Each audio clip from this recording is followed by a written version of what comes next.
Hai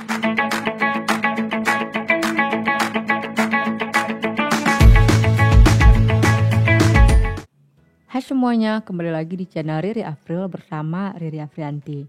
Nah, di video kali ini kita melanjutkan pembahasan soal KSM Matematika tingkat kabupaten maupun kota tahun 2023 untuk siswa SMP maupun MTS. Di video part ketiga ini kita akan bahas soal nomor 11 sampai 15. Nah, di video ini kita ada soal menghitung warisan yang merupakan integrasi terhadap agama Islam. Tentang menghitung warisan ini baru pertama kali keluar di tahun ini loh. Nah, mungkin tahun 2024 juga akan keluar. Nah, ini soal nomor 11 ini langsung tentang warisan ya. Nah, kalau teman-teman belum paham tentang pembagian warisan, bisa cek video saya di YouTube ini tentang warisan. Di sini akan ada materi jenis-jenis penerima warisan dan juga cara menghitungnya dan juga latihan soal. Nah, silahkan datangi video ini ya.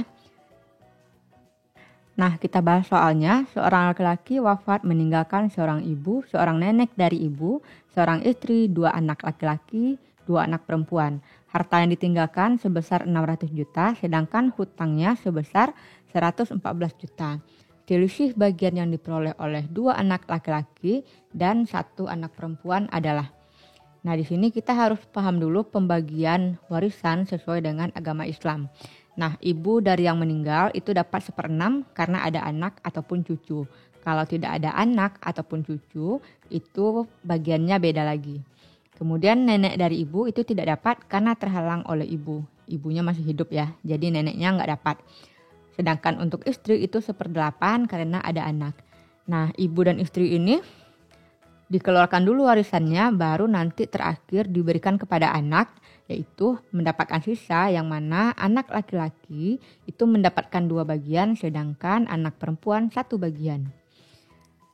Karena warisan ini memiliki hutang, berarti harus kita keluarkan dulu hutangnya, kita bayarkan sehingga sisa uangnya, sisa warisan sama dengan 600 juta dikurang dengan 114 juta sama dengan 486 juta.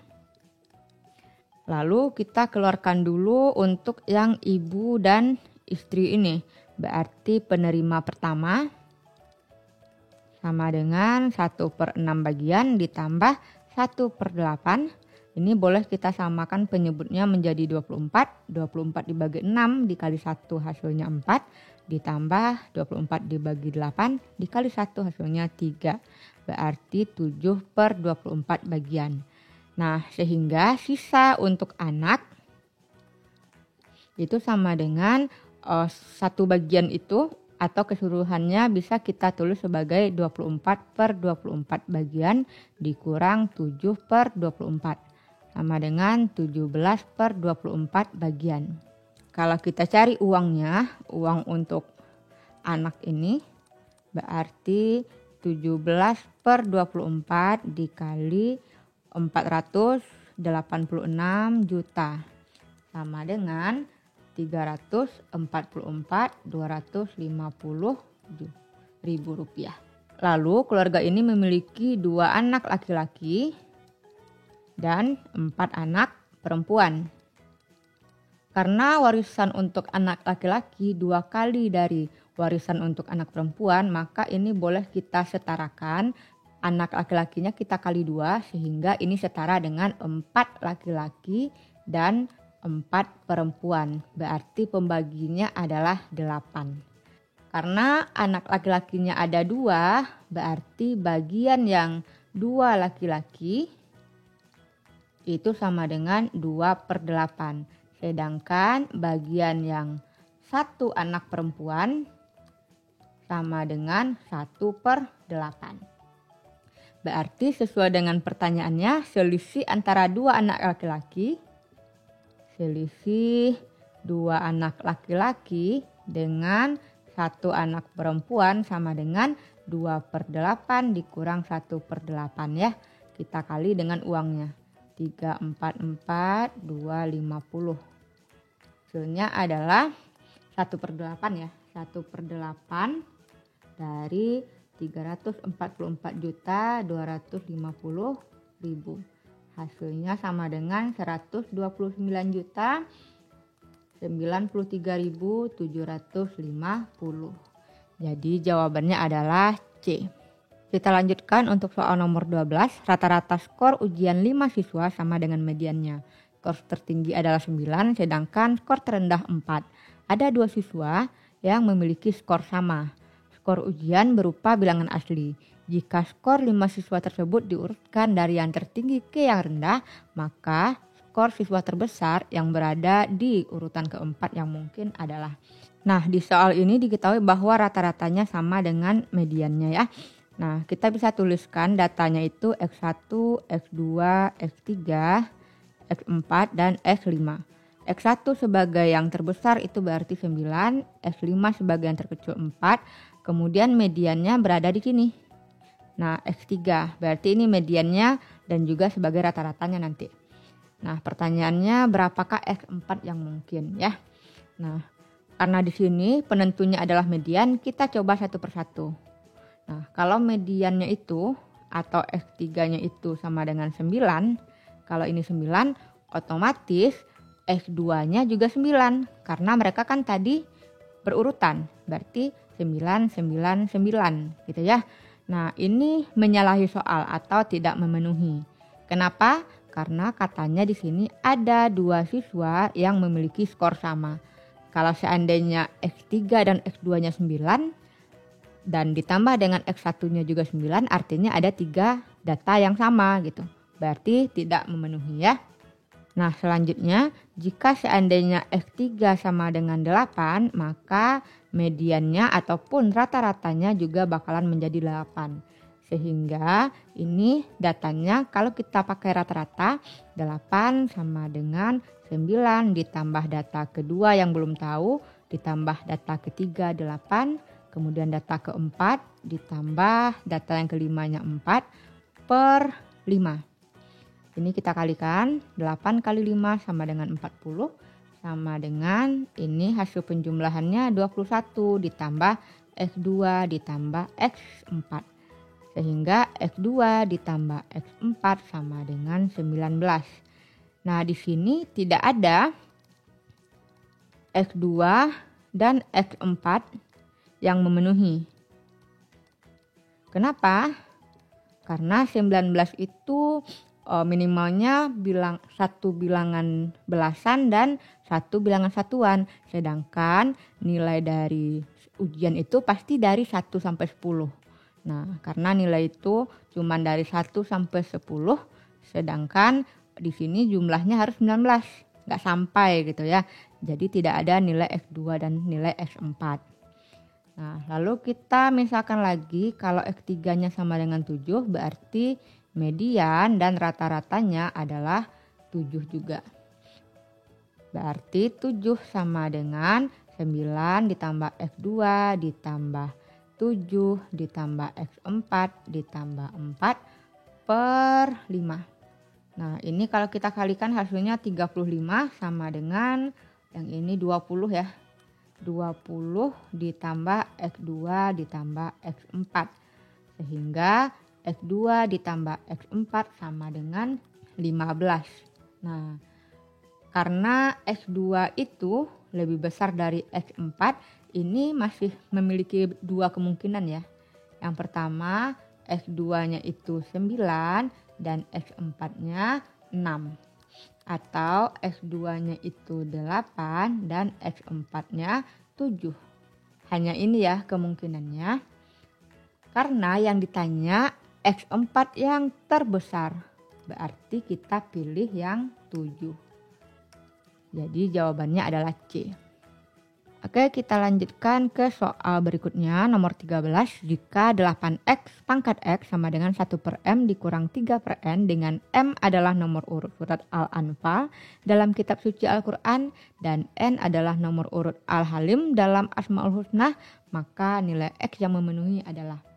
Nah, di sini kita ketahui dulu nomor urut surat Al-Anfal itu adalah 8, sehingga M-nya sama dengan 8. Dan nomor urut Al-Halim di Asmaul Husna itu 32, sehingga N sama dengan 32. Kalau nilai M dan N kita substitusi ke soal, ini menjadi 8X pangkat X sama dengan 1/8 dikurang 3/32. 8X pangkat X sama dengan, kalau kita samakan penyebutnya, ini menjadi 32. 32 dibagi 8 kali 1 hasilnya 4 dikurang 3. 8X pangkat X sama dengan 1/32. Ini kalau kita bagi bisa ke sini ya. X pangkat X sama dengan 1/8 dikali 32. X pangkat X sama dengan 1/256. Angka 256 kalau kita jadikan suatu bilangan berpangkat bisa menjadi 16 kuadrat atau 4 pangkat 4 atau 2 pangkat 8. Atau bisa juga negatif 16 pangkat 2 atau minus 4 pangkat 4 atau minus 2 pangkat 8. Karena di sini X pangkat X kita pilih yang sama ya. Kita pilih angka yang sama. Berarti antara 4 pangkat 4 atau minus 4 pangkat 4. Nah di sini ingat bahwa dalam bentuk perpangkatan yang A pangkat negatif N sama dengan 1/A pangkat N. Ataupun sebaliknya 1/A pangkat negatif N sama dengan A pangkat N. Karena di sini ada bentuk pecahan ya, sedangkan X pangkat X-nya bukan pecahan, berarti kita pilih yang negatif ya, ada pangkat negatif. Sehingga X pangkat X sama dengan 1/-4 pangkat 4. Lalu kalau kita naikkan ini jadinya minus 4 pangkat minus 4. Jadi nilai X-nya adalah minus 4. Jawabannya A. Selanjutnya nomor 14, diketahui akar A dikurang 8 sama dengan B tambah 1 dan akar A ditambah 2B sama dengan 3. Jika A dan B adalah bilangan bulat, maka nilai terkecil dari A dikurang B adalah. Nah ini bisa kita hilangkan dulu bentuk akarnya ya dengan cara dikuadratkan. Sehingga ini akarnya hilang, A dikurang 8 sama dengan B ditambah 1 kuadrat. A dikurang 8 sama dengan B kuadrat ditambah 2B ditambah 1. Ini kita selesaikan. A sama dengan B kuadrat ditambah 2B ditambah 1 ditambah 8, 9. Oke, kemudian yang bentuk akar kedua kita lakukan hal yang sama, yaitu kita kuadratkan di kedua ruas sehingga kita dapatkan ini A ditambah 2B sama dengan 9. Atau A sama dengan 9 dikurang 2B. Nah karena ini sama-sama A berarti bisa kita sama dengan kan. Berarti jadinya B kuadrat ditambah 2B ditambah 9 sama dengan 9 dikurang 2B. Ini 9-nya habis ya. Sehingga kita dapatkan B kuadrat ditambah 2B ditambah 2B sama dengan 0. B kuadrat ditambah 4B sama dengan 0. Ini cara memfaktorkannya bisa kita keluarkan B, sehingga untuk suku pertama tinggal B, untuk suku kedua tinggal 4. Jadi B-nya sama dengan 0 dan B-nya sama dengan minus 4. Nah sekarang kita udah dapat nilai B, lalu kita cari A dengan cara substitusi ke persamaan kedua. Untuk B yang sama dengan 0, kita dapatkan A sama dengan 9 dikurang 2 kali 0 sama dengan 9. Lalu kita cari selisihnya. Berarti A dikurang B sama dengan 9 dikurang 0. Lalu untuk B sama dengan negatif 4, kita dapatkan A sama dengan 9 dikurang 2 kali negatif 4 sama dengan 17. Sehingga A dikurang B-nya adalah 17 dikurang negatif 4, hasilnya 23. Karena yang ditanya adalah nilai terkecil, nilai A dikurang B terkecil, maka jawabannya adalah yang 9 kurang 0 sama dengan 9 ini. Oke, jawabannya adalah 9. Soal nomor 15, penjumlahan 3 pecahan dari pecahan 1/4, 2/3, 3/5, dan 3/4 menghasilkan 1, 2/3. Hasil perkalian pecahan yang tidak termasuk 3 pecahan tersebut dengan banyak ayat surat An-Naba adalah. Nah di sini kita bisa samakan dulu penyebutnya dari masing-masing pecahan ya. Ada 1/4, 2/3 itu 3/5 dan 3/4. Ini masing-masing mereka kalau kita lihat penyebutnya memiliki KPK 60. Nah, semuanya memiliki KPK 60. Lalu kita samakan ya nilainya. 60 dibagi 4 15, dikali 1 15. Kemudian 60 dibagi 3 20, dikali 2 40. 60 dibagi 5 hasilnya 12 dikali 3 jadi 36. 60 dibagi 4 itu 15 dikali 3 45. Nah, lalu yang 2/3 itu sama dengan 5/3, atau kalau kita jadikan per 60 itu adalah 100/60. Nah, jelas jumlah yang 100/60 ini didapat dari 15/60 ditambah 40/60 ditambah 45/60. Nah, itu merupakan 1/4, 2/3, dan juga 3/4. Maka yang tidak termasuk adalah si 3/5 ya. Nah, 3/5 ini dikali dengan banyak ayat An-Naba pada surat An-Naba. Nah, di sini banyaknya ayat surat An-Naba itu 40. Berarti 3/5 dikali 40. Hasilnya sama dengan 24. Nah, sekian dulu dari pembahasan soal KSM Matematika tahun 2023. Untuk nomor-nomor selanjutnya silahkan ditunggu video part keempat. Jika kamu terbantu, tolong support saya dengan cara like, kemudian subscribe, dan share ke teman-temanmu. Dan untuk soal latihan harian bisa dilihat di TikTok maupun Instagram. Terima kasih sudah belajar bersama. Sampai jumpa.